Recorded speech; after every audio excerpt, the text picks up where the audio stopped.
Dear student, now let us discuss very important property of determinant. What is the property? That if each element of any row is sum of two terms. ಇದರ meaning ಏನು? ಯಾವುದಾದ್ರೂ ಒಂದು ಡಿಟರ್ಮಿನೆಂಟಿನ any one row or any one column is sum of two term ಇದ್ರೆ then the determinant can be expressed as sum of two determinants ಆಗಿ express ಮಾಡ್ಕೋಬಹುದು ಅಂತ ಹೇಳಿದ್ದಾರೆ. If all the elements of any row or any column is sum of two determinant terms, then the determinant can be expressed as sum of two determinants ಆಗಿ express ಮಾಡ್ಕೋಬಹುದಂತೆ. How sir? Let I can take delta 1. Let delta 1 can be taken as ಅಥವಾ delta 1. First row ನಲ್ಲಿರೋ ಎಲ್ಲಾ element ನ some of two term ಅಂತ ತಗೋತೀವಿ. Let it B ನೋಡಿ, ನಾವೇನು usually ಹೆಂಗ್ ಬರ್ಕೋತಾ ಇದ್ದೋ a1 b1 c1. ನೆಕ್ಸ್ಟ್ ಏನ್ ಬರ್ಕೋತಾ ಇದ್ದೋ a2 b2 c2. ನೆಕ್ಸ್ಟ್ ಏನ್ ತಗೋತಾ ಇದ್ದೋ a3 b3 c3. ಈ ರೀತಿ ತಗೋತಾ ಇದ್ದೋ. ಬಟ್ ಇಲ್ಲೇನು ಹೇಳ್ತಾ ಇದ್ದಾರೆ, if each element of any row or any column is sum of two term ಆಗಿದ್ರೆ ನಾನು ಸಮ್ ಆಫ್ ಟೂ ಟರ್ಮ್ ಬರ್ಕೋತೀನಿ. ಯಾವ್ದನ್ನು ಬರ್ಕೋತೀನಿ? ಲೆಟ್ ಇಟ್ ಬಿ ರೋ 1 ನಲ್ಲಿ ಬರ್ಕೋತಾ ಇದ್ದೀನಿ. a1 ಪ್ಲಸ್ ಎಕ್ಸ್ ಅಂತ ಬರ್ಕೋತಾ ಇದ್ದೀನಿ, b1 plus Y, c1 plus Z. ಹಾಗಾದ್ರೆ ಏನ್ ಹೇಳ್ಬೋದು? ಹಾಗಾದ್ರೆ ಆಲ್ ದ ಎಲಿಮೆಂಟ್ಸ್ ಆಫ್ ಇಲ್ಲಿ ಬರ್ಕೋತಾ ಇದ್ದೀನಿ ಇನ್ ವಿಚ್ ಯಾವ ರೀತಿ ಇದೆ ಅಂತ, in which all the elements of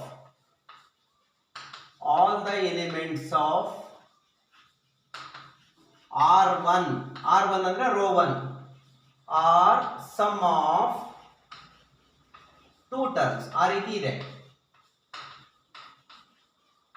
okay, ಈಗ ಎಕ್ಸ್ಪ್ಯಾಂಡ್ ಮಾಡೋದಷ್ಟೇ. ಜಸ್ಟ್ ಇದು ಪ್ಲಸ್ ಇರುತ್ತೆ, ಇದಕ್ಕೆ ಮೈನಸ್, ಇದಕ್ಕೆ ಪ್ಲಸ್. ಸೈನ್ ಕನ್ವೆನ್ಷನ್ ಗೊತ್ತಲ್ವಾ? ಎಕ್ಸ್ಪ್ಯಾಂಡ್ ಮಾಡೋಣ. ಹೇಗೆ ಬರೆಯೋಣ? ಎಕ್ಸ್ಪ್ಯಾಂಡ್ ಮಾಡೋಣ. a1 plus x into neglect the row, neglect the column. ಏನಾಗುತ್ತೆ ಹಾಗಾದ್ರೆ? b2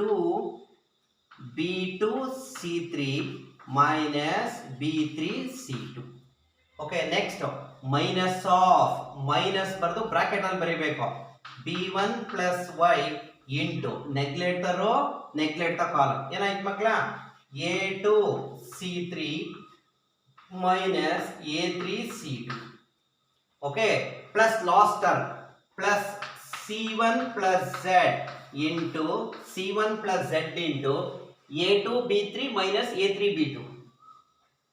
a2 b3 minus a3 b2. ನಾವು ಜಸ್ಟ್ ಇದ್ರ ಮೀನಿಂಗ್ ಏನು? a1 into this plus x into this minus b1 into this, next minus y into this plus c1 into this entire plus z into this entire. Separate ಮಾಡ್ಕೋತೀನಿ. First ಎಲ್ಲ first term ಇಂದ ಬರ್ಕೊಂಡ್ಬಿಡ್ತೀನಿ. ಹೇಗೆ ಬರ್ಕೋತೀನಿ? First term a1 into this, a1 into ಇಳಿಪ b2 c3 minus b3 c2. Next minus b1 into a2 c3 minus a3 c2 plus c1 into a2 b3 minus a3 b2. ಓಕೆನಾ? Next ಎಲ್ಲ next ಟರ್ಮ್ಗಳು ಬರ್ಕೊಂಬರೋಣ. Plus ಏನಿದೆ? x into b2 c3 minus b3 c2. Next minus y into a2 c3 minus a3 c2. Next plus z into a2 b3 minus a3 b2. ಈಗ ಹೇಗೆ ಬರೆಯೋದಪ್ಪ sir? ಗಮನ ಕೊಡಿ. That is equal to ಈ first one ಏನಿದೆ ಇದು ನಾವು determinant ಆಗಿ ಬರ್ಕೋಬಹುದು. ಹೇಗೆ? ಡಿಟರ್ಮಿನೆಂಟ್ ಆಫ್ ಫಸ್ಟ್ ಎಲಿಮೆಂಟ್ ಏನಿದೆ ನೋಡಿ, a1 b1 c1, a1 b1 c1. ಇನ್ ಮಿಕ್ಕಿದ ಎಲಿಮೆಂಟ್ ಎಲ್ಲ ಸೆಕೆಂಡ್ ರೋ ಥರ್ಡ್ ರೋ. ಹಾಗಾದ್ರೆ ಸೆಕೆಂಡ್ ರೋ ನಲ್ಲಿ ಏನಿದೆ? a2 b2 c2 a3 b3 c3 ಬರ್ಕೋಣ. ಹಾಗಾದ್ರೆ a2 b2 c2, next a3 b3 c3. Next ಏನಿದೆ? Plus ನೋಡಿ, ಇಲ್ಲಿ ಫಸ್ಟ್ ರೋ ನಲ್ಲಿ a1 ಬದಲು x ಇದೆ, b1 ಬದಲು y ಇದೆ, c1 ಬದಲು z ಇದೆ. ಹಾಗಾದ್ರೆ ಫಸ್ಟ್ ರೋ ನಲ್ಲಿ ಏನ್ ಬರುತ್ತೆ? x y z. In second row third row remain same ಹೌದಲ್ಲ. ಏನಿದೆ second row a2 b2 c2 then a3 b3 c3. Hence this is delta 1. ಒಪ್ಕೋತೀರಾ ಹಾಗಾದ್ರೆ? ಸೊ ಹಾಗಾದ್ರೆ ಕೊಟ್ಟಿರೋ ಡಿಟರ್ಮಿನೆಂಟ್ ಅಲ್ಲಿ ಫಸ್ಟ್ ರೋ ನಲ್ಲೆಲ್ಲ sum of the two term ಇತ್ತು, ಹಾಗಾಗಿ determinant can be expressed as sum of two determinant ಆಗಿ ಬರ್ಕೊಂಡಿದ್ದೀನಿ. ಹೇಗೆ ಬರ್ಕೊಂಡಿದ್ದೀನಿ ನೋಡಿ, a1 b1 c1 a2 b2 c2 a3 b3 c3 plus ಇದೆ, plus x y z a2 b2 c2 a3 b3 c3. ends of proof. ends of ನೋಡಿ, ನೀಟಾಗಿ ಅರ್ಥ ಮಾಡ್ಕೊಳ್ಳಿ. ನೋಡಿ ಒಂದ್ಸಲಿ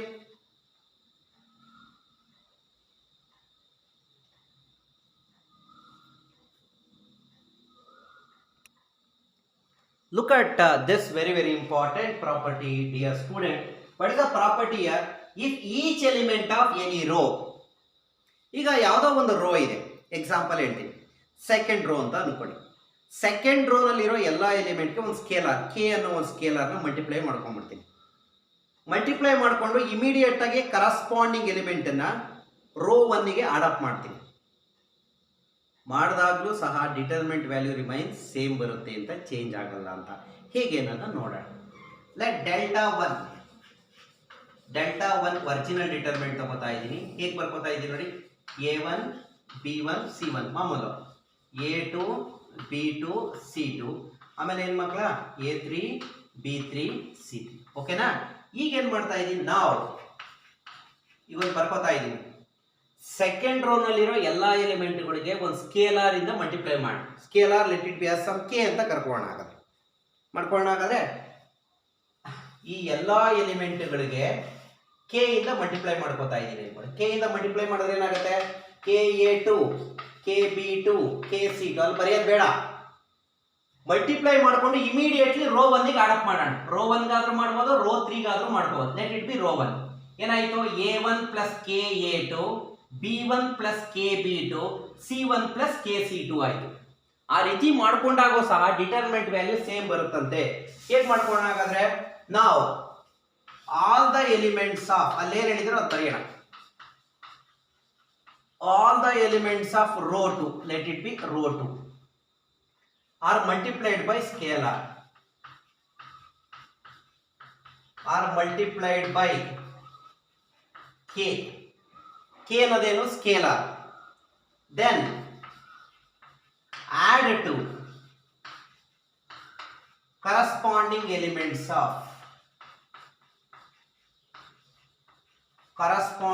elements of row 1. ಇದ್ರ ಮೀನಿಂಗ್ ಏನು, all the elements of R2 are multiplied by K. ಇದ್ರ ಮೀನಿಂಗ್ ಬರ್ಕೋತಾ ಇದ್ದೀನಿ, R2 ಎಲಿಮೆಂಟ್ ಅನ್ನೆಲ್ಲ ಕೆ ಇಂದ ಮಲ್ಟಿಪ್ಲೈ ಮಾಡಿ, K R2. Then R2 corresponding element of R1, ಇದನ್ನ R1 ಗೆ ಅಡಿಷನ್ ಮಾಡೋಣ. ಈಗ R1 ಪ್ಲಸ್ ಕೆ R2 ಇದನ್ನೆಲ್ಲ ಎಲ್ಲಿ ಬರೀಬೇಕು, ರೋ 1 ಅಲ್ಲಿ ಬರೀಬೇಕು. ರೋ 1 ಚೇಂಜ್ ಆಗುತ್ತೆ, ಅದನ್ನ R1 ಡ್ಯಾಶ್ ಅಂತ ಬರ್ಕೋಣ. ಹಾಗಾದ್ರೆ row R1 dash is given by R1 row 1 plus K times of R2 ಮಾಡಿಕೊಂಡಾಗೂ ಸಹ ಡಿಟರ್ಮಿನೆಂಟ್ ವ್ಯಾಲ್ಯೂ ಸೇಮ್ ಇರುತ್ತೆ. ಹೇಗೆ ಮಾಡೋಣ ಹಾಗಾದ್ರೆ, ಡೆಲ್ಟಾ 2 ಅಂತ ಬರ್ಕೋಣ. It is delta 2. ರೋ 1 ಏನ್ ಮಾಡಬೇಕು ಅಂದ್ರೆ, ರೋ 2 ನಲ್ಲಿರೋ ಎಲಿಮೆಂಟ್ಗೆ ಕೆ ಮಲ್ಟಿಪ್ಲೈ ಮಾಡಿ ಆಡ್ ಅಪ್ ಮಾಡಿದ್ದ. ರೋ 1 ಪ್ಲಸ್ ರೋ 2 ಕೆ ನೋಡಿ, row 1 plus k row 2 k1 plus k row 2 row 1 plus k row 2. ನೋಡೋಣ ಹಾಗಾದ್ರೆ, a1 plus k into R2 corresponding element ಏನು, a2 ಕೆ a2 ಬರೀ K a2. Next ಆಗಿ ಏನಾಗುತ್ತೆ, b1 ಪ್ಲಸ್ K b2. Next ಏನು, c1 ಪ್ಲಸ್ K c2. Second row third row remain same. ಏನಾಗುತ್ತೆ, ಇಲ್ಲಿ ಚೇಂಜ್ ಆಗ್ತಾ ಇರೋದು ಯಾವ್ದು ಮಾತ್ರ, ರೋ 1 ರೋ 2 ರೋ 3 ಆಗೇ ಇರುತ್ತೆ. ರೋ 2 ನಲ್ಲಿ ಏನಿದೆ, a2 b2 c2. ನೆಕ್ಸ್ಟ್ ಏನು, a3 b3 c3. ಸೊ ನಾವು have a look on this. Previous property ಗೊತ್ತಿದೆ ಮಕ್ಕಳ. ಏನು ಪ್ರಾಪರ್ಟಿ ಗೊತ್ತಿದೆ, if all the element of any row or any column is sum of two term, then determinant can be return as sum of two determinant. ನೋಡಿ, first row ನಲ್ಲಿರೋ ಎಲ್ಲ ಎಲಿಮೆಂಟ್ಗಳು sum of two term ಇದೆ, sum of two determinant ಬರ್ಕೋತಾ ಇದೆ. ಹೇಗೆ ಬರ್ಕೋಣ ನೋಡಿ, first element a1 b1 c1. Next ಏನು, a2 b2 c2. ನೆಕ್ಸ್ಟ್ ಏನಪ್ಪ, a3 b3 c3. Third element plus second determinant plus ಇದೆ, ಪ್ಲಸ್ ಏನಿದೆ ನೋಡಿ, determinant of KA2 KB2 KC2. Next ಆಗಿ ಏನು ಬರೆಯೋಣ, just it is A2 B2 C2 then A3 B3 C2. ಮಕ್ಕಳ ಇಲ್ಲೇ ಬರ್ಕೋತಾ ಇದ್ದೀನಿ, ಗಮನ ಕೊಡಿ, ಇಲ್ಲೇ ಬರ್ಕೋತಾ ಇದ್ದೀನಿ. therefore delta 2 is equal to first one ಇದೆ ನೋಡಿ, A1 B1 C1 A2 B2 C2 A3 B3 C3 ಗೆ ಡೆಲ್ಟಾ 1 ಅಂತ ಬರ್ಕೋಬೋದಾ, ಡೆಲ್ಟಾ 1 ಪ್ಲಸ್ ಎರಡನೇ ಇದರಲ್ಲಿ ಫಸ್ಟ್ ರೋ ನಲ್ಲಿ K ಕಾಮನ್ ತಗೋಬಹುದು. K ಆಚೆ ಇಟ್ಕೊಂಡ್ರೆ what happens here, A2 B2 C2. ಓಕೆನಾ, ಆಮೇಲೆ ಏನಾಗುತ್ತೆ A2 B2 C2. First row ನಲ್ಲಿ K ಆಚೆ ಇಟ್ಕೊಂಡಿದ್ದೀನಿ ಅಷ್ಟೇ. ನೆಕ್ಸ್ಟ್ ಏನಿದೆ ಇಲ್ಲಿ A3 B3 C3. ಮಕ್ಕಳು ಹಾಗೆ ನೋಡಿ, delta 2 is equal to delta 1 plus K into ಇದ್ರ ವ್ಯಾಲ್ಯೂ 0 ಅಂತ ಬರೀತೀವಿ. ಯಾಕೆ ನೋಡ್ಕೊಳ್ಳಿ, ಎರಡು ರೋ ಸೇಮ್ ಇದೆ ನೋಡಿ, A2 B2 C2 A2 B2 C2. Rho 1 ಮತ್ತೆ ರೋ 2 ಸೇಮ್ ಇರೋದ್ರಿಂದ when two rows or two columns are identical, value of the determinant is equal to 0. K into 0 0. ಹಾಗಾದ್ರೆ ಉಳ್ಕೊಳ್ಳೋದೇನು, delta 2 is equal to delta 1. hence proof. ನೋಡಿ ಏನಂತ ಇದೆ, correct ಆಗಿದೆ ನೋಡಿ. If each element of any row, second ರೋನ scalar ಇಂದ multiply ಮಾಡಿ ರೋ 1 ನಲ್ಲಿರೋ ಎಲಿಮೆಂಟ್ ಗೆ ಆಡ್ ಅಪ್ ಮಾಡ್ಕೊಂಡಿದ್ದೀನಿ, ಅವಾಗೂ ಸಹ value of the determinant is unaltered, ಅಂದ್ರೆ ಚೇಂಜ್ ಆಗಲ್ಲ ಅಂತ, ರಿಮೈನ್ ಸೇಮ್ ಅಂತ. hence the proof. okay, now next property ಗೆ ಹೋಗೋಣ. next is also equally important. Practice ಮಾಡಬೇಕಪ್ಪ ಮಕ್ಕಳ, ಪ್ರಾಪರ್ಟೀಸ್ ಒಂದು ಇದ್ದೇ ಇರುತ್ತೆ ಎಕ್ಸಾಮ್ ಅಲ್ಲಿ, ತುಂಬಾ ಇಂಪಾರ್ಟೆಂಟ್.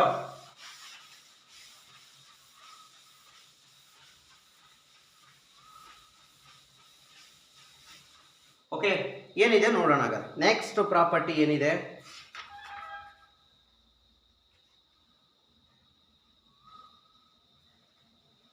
ನೆಕ್ಸ್ಟ್ ಪ್ರಾಪರ್ಟಿ ಇಲ್ಲೇನೋ ಇದೆ ನೋಡಿ, if all the elements of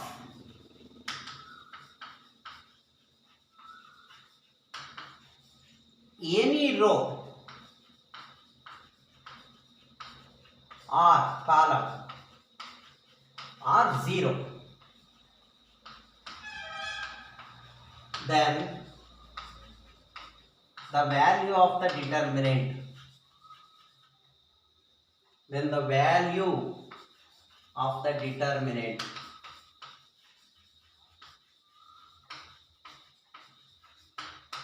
is 0.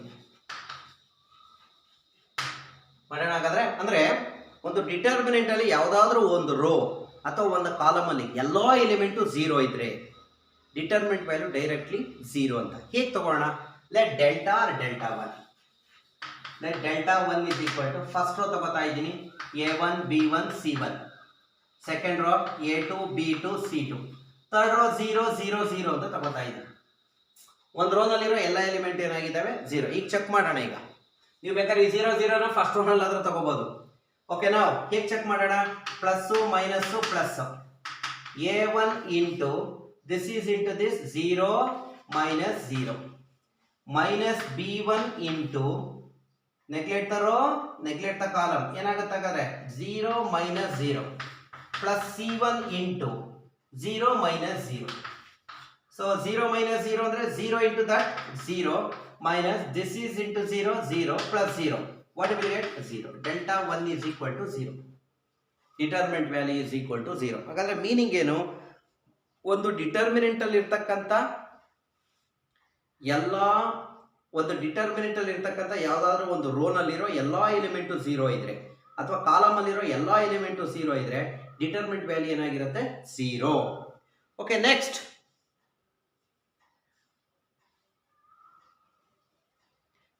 property is if all the elements of ತುಂಬಾ important property, if all the elements of any one side or both side of principal diagonal elements are 0. ಇದ್ರ meaning ಅರ್ಥ ಮಾಡ್ಕೊಳ್ಳಿ. ಒಂದು determinant ಇದೆ, principal diagonal element ಇದೆ.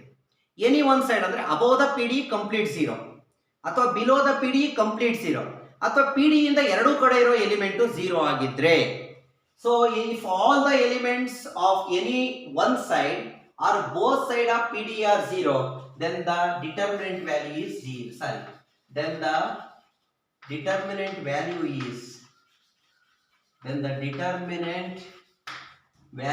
is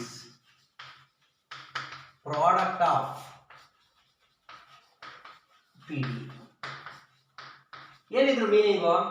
ಯಾವ್ದಾದ್ರು ಒಂದು determinant, for example ಇಲ್ಲ ಅನ್ಕೊಳ, ಫಾರ್ ಎಕ್ಸಾಂಪಲ್ 200580967 ಅಂತ ಅನ್ಕೊಳ್ಳಿ. ನೋಡಿ, ಪಿ ಡಿ ಇರೋ ಮೇಲ್ಗಡೆ ಇರೋವೆಲ್ಲ ಏನಾಗಿದ್ದಾವೆ 0. ಅಥವಾ ಇದನ್ನ ಹೇಗೆ ಬರೀತೀನಿ, 259086007. ಪಿ ಡಿ ಇಂದ ಕೆಳಗಡೆ ಇರೋವೆಲ್ಲ 0 ಆಗಿದೆ, ಅಥವಾ ಇವು 0 ಆಗಿದ್ರೆ, if all the element either above the PD or below the PD or both side of the PD are 0, then determinant value is the product of the principal diagonal. अगर इधर determinant value is 2 8 16 16 into 7 2 into 8 into 7, that is an answer. अगर एक ಮಾಡೋಣ ಹಾಗಾದ್ರೆ ಗಮನ ಇಟ್ಟು ಕೇಳಿಸ್ಕೋಬೇಕು. So ಅಲ್ಲಿ delta 1 R delta ಹೇಗೆ ಬೇಕಾದ್ರೂ ತಗೋಬಹುದು, ಒಂದೇ ಒಂದು ಇರೋದ್ರಿಂದ ಡೆಲ್ಟಾ ತಗೋಬಹುದು. ಹೇಗೆ ತಗೋತಾ ಇದ್ದೀನಿ, a1 0 0, a2 b2 0, a3 b3 c3. ನೋಡಿ ಇಲ್ಲಿ ಏನ್ ಮಾಡ್ಕೊಂಡಿದ್ದೀನಿ, ಪ್ರಿನ್ಸಿಪಲ್ ಡಯಾಗನಲ್ಲಿನ ಮೇಲ್ಗಡೆ ಇರೋ ಎಲ್ಲಾ ಎಲಿಮೆಂಟು 0 ತಗೊಂಡಿದ್ದೀನಿ. ನೀವು ಕೆಳಗಡೆ ತಗೋಬಹುದು ಅಥವಾ ಎರಡು ಕಡೆ ತಗೋಬಹುದು. ಇಲ್ಲಿ ಬರ್ಕೋತಾ ಇದ್ದೀನಿ, ಇನ್ which all the element above PDE are 0. So ಅರ್ಥ ಆಗ್ತಾ ಇದೆಯಾ? ಈಗ ನೋಡೋಣ, have a look on this determinant value ಕಂಡುಹಿಡಿಯೋಣ. ದಟ್ ಈಸ್ ಈಕ್ವಲ್ ಟು, ಇಲ್ಲಿ ನೋಡಿ, a1 into b2 c3 minus 0 into b3 0, 0 into something 0, 0 into something 0. ಹಾಗಾದ್ರೆ ಉಳ್ಕೊಳ್ಳೋದು ಏನಾಗದ್ರೆ ಇಷ್ಟೇ, a1 b2 c3. ನೋಡಿ, a1 into b2 into c3 nothing but product of the principal diagonal elements. ಕರ್ಕೋಬಹುದಾಗಾದ್ರೆ, so this is what nth proof.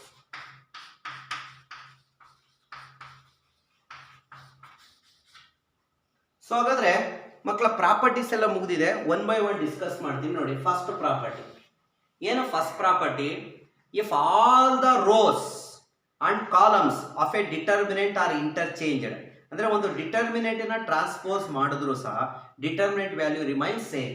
ಅಂದ್ರೆ delta is equal to ಅಥವಾ delta 1 is equal to, ಅಥವಾ ಹಿಂಗೆ ಬರೆಯೋಣ, delta is equal to delta dash, ಅಥವಾ determinant of A is equal to determinant of A dash. Matrix ಇನ determinant ಮತ್ತೆ ಅದರ transpose ಇನ ಡಿಟರ್ಮಿನೆಂಟ್ ಎರಡು ಏನಾಗ್ತವೆ, ಈಕ್ವಲ್. ಸೆಕೆಂಡ್ ಪ್ರಾಪರ್ಟಿ ಏನ್? Second property, if any two rows are interchanged, row 1 row 2 ಅಥವಾ c1 c2, any two rows are interchanged or any two columns are interchanged, the value of the determinant changes by its sign. Plus ಇದ್ರೆ minus ಬರುತ್ತೆ, minus ಇದ್ರೆ plus ಬರುತ್ತೆ after interchanging two rows or two columns. Third property, in any determinant if any two rows are identical ಅಂದ್ರೆ same, R any two columns are identical, the value of the determinant is equal to 0. and the fourth property ಹೋಗ್ತಾ ಇದೆ, if all the element of one row is multiplied by some k, scalar k, then the whole determinant is multiplied by that scalar ಅಂತ meaning. ಅಂದ್ರೆ ಒಂದು ರೋಗೆ ಒಂದು scalar ಇಂದ multiply ಮಾಡಿದ್ರೆ ಸಾಕು, total determinant ಗೆ ಮಲ್ಟಿಪ್ಲೈ ಮಾಡ್ತಾ ಇದ್ದೀವಿ ಅಂತ, that is a meaning. Next property I am going to say that if all the elements of any row or any column is sum of two term, then determinant can be expressed as sum of two determinant ಆಗಿ express ಮಾಡ್ಕೋಬಹುದು. And the next property is, if all the element of some row, a row is multiplied by some scalar k and then immediately added to the corresponding element of any row, then the value of the determinant remains same. Next property is, if all the element of any row or any column is completely 0, then determinant value is 0. Next concept, if all the elements above the PDE or below the PDE or both side of the PDE are equal to 0, then the value of the determinant is given by product of the principal diagonal. ನನಗೆ ಇಲ್ಲಿ ತುಂಬಾ important ಆಗಿ ಬೇಕಾಗಿರೋದು ಮಕ್ಕಳ, determinant value ಯಾವಾಗ zero ಆಗುತ್ತೆ standard ಆಗಿ, ಯಾವಾಗ ಝೀರೋ ಆಗುತ್ತೆ ಅಂದರೆ ಡಿಟರ್ಮಿನೆಂಟ್ ವ್ಯಾಲ್ಯೂ ಒಂದು ಕೇಸು 2 ರೋ ಅಥವಾ 2 ಕಾಲಮ್ ಸೇಮ್ ಇದೆ, ಇನ್ನೊಂದು ಒಂದು ರೋ ಅಥವಾ ಒಂದು ಕಾಲಮ್ ಅಲ್ಲಿರೋ ಎಲ್ಲ ಎಲಿಮೆಂಟು ಝೀರೋ ಆಗಿದ್ದಾಗಲೂ ಡಿಟರ್ಮಿನೆಂಟ್ ವ್ಯಾಲ್ಯೂ ಏನಾಗಿರುತ್ತೆ zero. This is very very important. ಅರ್ಥ ಮಾಡ್ಕೋಬೋದಾ?